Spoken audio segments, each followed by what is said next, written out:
Hello, everyone. Welcome to our series From Darkness to Light, where we meet some special people who have had challenges in life and have faced them head on. And we're going to learn a little bit about what those challenges are and about the lessons we can learn from them. So it's a great pleasure to introduce you to one of my good friends, Rabbi Dovid Kimche, who's doing amazing work in America.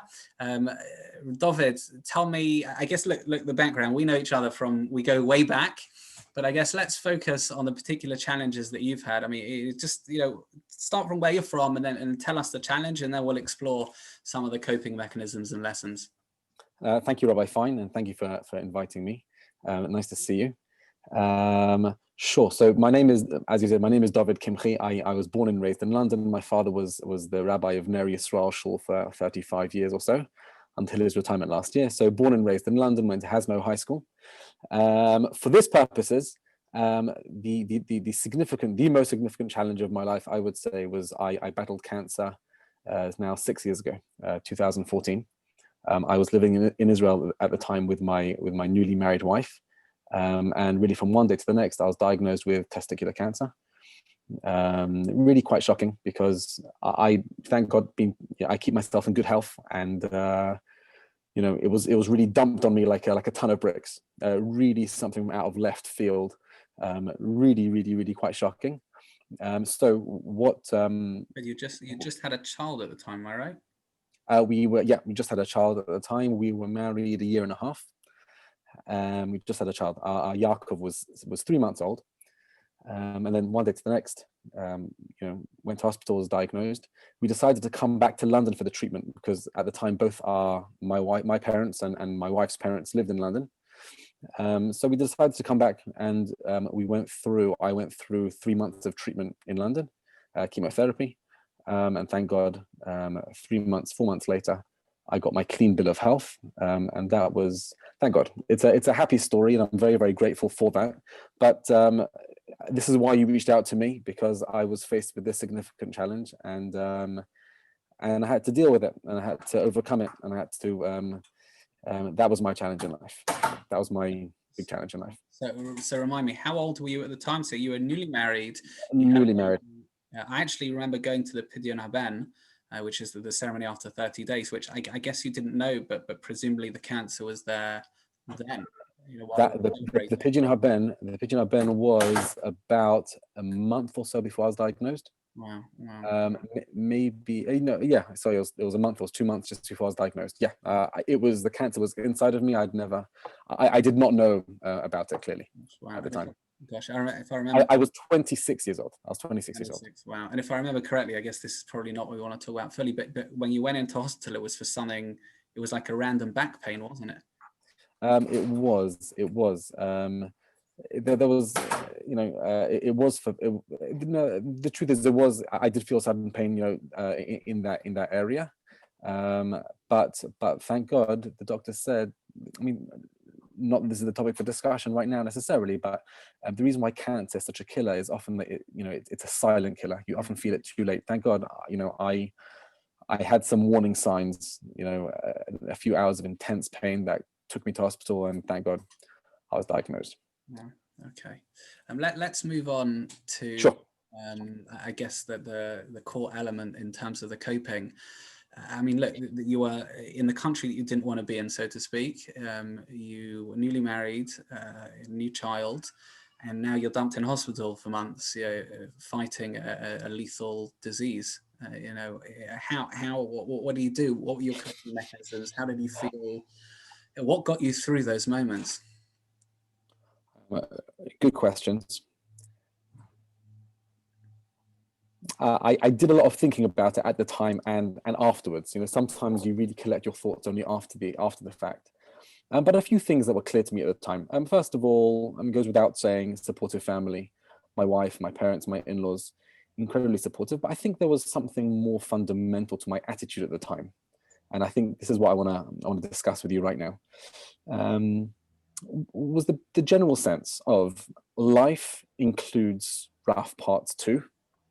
Mm-hmm. And that is very much part of the fabric of life. In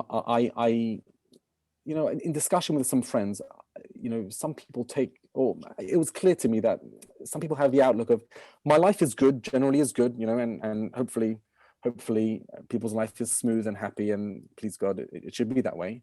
And then when, God forbid, tragedy, sadness happens, it's like a meteor from outer space has just intruded into my life and disrupted my life, and how can this happen, and what's happening to me, and why is this happening, etc. And it was very clear to me, I never had that outlook. I was very aware that life includes sadness, pain, rough times, and I think life spares no one, be it, God forbid, a death of a loved one, a sudden divorce, a loss of job, whatever it is, whatever these traumas that you experience in life, those are really part of life. And I think it was that attitude that got me through. It's more than just life has cycles. It's true, another thing that I always kept in mind was, please God, I'll get through this, and I'll see a better day in 6 months' time. But I think I'm saying something a little bit deeper than that. Embedded within the fabric of life. This is a norm. I mean, not that God forbid you experience it. Exactly right.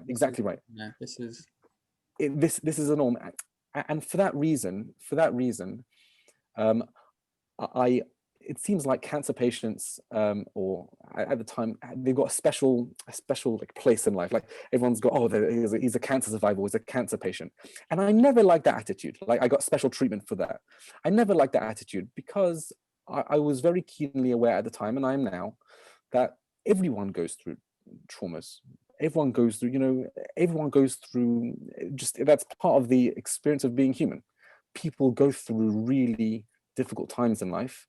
Everyone has that, and everyone is or will be dealing with something in their life. Again, sometimes it's really difficult parents, or really difficult children for no fault of one's own, or again, like a sudden divorce, or sudden loss of a loved one, or again a loss of a job, or suddenly everyone is dealing with something. Everyone's got their peckle in life, and my attitude was, my illness was my peckle, but I was aware that everyone is going through something. And I think that attitude, this is part of normal life, that really helped carry me through.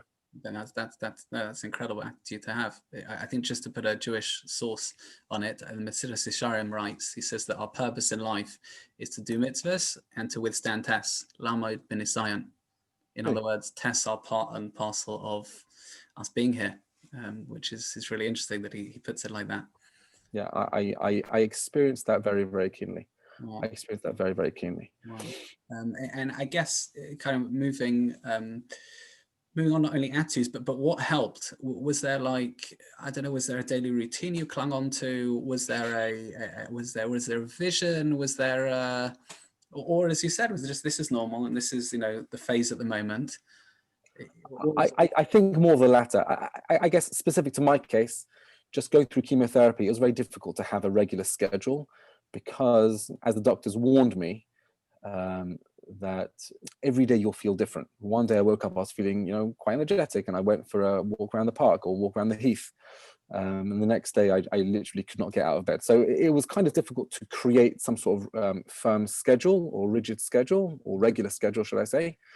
But it was mainly the latter. It was mainly just, this is my life right now. As in, my life 3 months ago, I was learning in yeshiva, and my life right now, I'm doing this. And please God, in a few months' time, my life right now will be different. But this is all part of my life. Wow, that's it's incredible that one could, so to speak, take that in their stride and not kind of impose their own expectations on life to the point that would strangle them. Right. I guess if we can finish on one last note, did the challenge change you in any way? Was there a certain lesson that you learned, or was this just, as you were describing until now, you thought life would have challenges, you didn't expect this one, but this is one of the challenges of life? So really interesting. I mean, whenever you speak to people who have to battle with their health, the first thing they say, if you ask them their lesson they learned from this, they will say, the fragility of life, and that is true. And certainly I've taken that on board. But I think it's mainly this. I think it's a keen awareness that everyone is going through, or has gone through, or maybe will go through something, and that is just the experience of life. I think that message from me, I think that's what I've taken from this, and that's what I've yeah, I think that's what I live with now. I think I saw the rabbi in Boca, where I live right now, Boca Raton, Rabbi Goldberg. He's a well-known rabbi, and for good reason. And I think I remember I went to his office last week or so, and in his office, just above his phone or computer, it said, "Be nice to everyone, because everyone is going through something that you're totally unaware of." Right. And again, I'm not trying to spin this on a morbid, it's not everyone is, but just a sense of just the experience of life. The experience of life is one of ups and downs, good days and bad days, and that is normal, and that is normal part of life. Amazing. Inspiring. Dovid, thanks so much for Joining, sharing it's a pleasure. your perspectives and outlooks. I hope it helps other people. I'm sure it will. Certainly been inspiring for me. And please, God, wishing you lots of simcha and many good things in the future. Thank you very much. Thanks for having me.